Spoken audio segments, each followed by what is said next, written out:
வணக்கம். கழக பொதுச் செயலாளர் எடப்பாடியார் ஆணைக்கிணங்க ராமேஸ்வரத்தில் கொலை செய்யப்பட்ட 12ஆம் வகுப்பு மாணவி ஷாலினி குடும்பத்தை மாவட்ட செயலாளர் எம். முனியசாமி மற்றும் நிர்வாகிகள் உடன் சென்று மகளை இழந்து துயரத்தில் வாடும் பெற்றோருக்கு ஆறுதல் தெரிவித்து நிதி உதவி வழங்கினார்.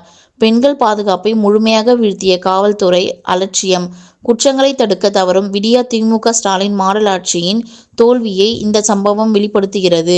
மேலும் திமுக ஆட்சிக்கு வந்த நாள் முதல் ராமேஸ்வரம் பகுதியில் கஞ்சா மற்றும் போதைப் பொருள் பரவல் அதிகரித்தது.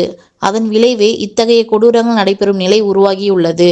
பெண்களையும் குடும்பங்களையும் காப்பாற்ற முடியாத இந்த அரசு நீதிக்காக காத்திருக்கும் மக்களுக்கு பதில் சொல்ல வேண்டும் என கூறினார்.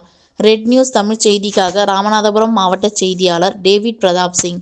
செய்திகளை உடனுக்குடன் தெரிந்து கொள்ள ரெட் நியூஸ் தமிழ் சேனலை சப்ஸ்கிரைப் செய்யவும்.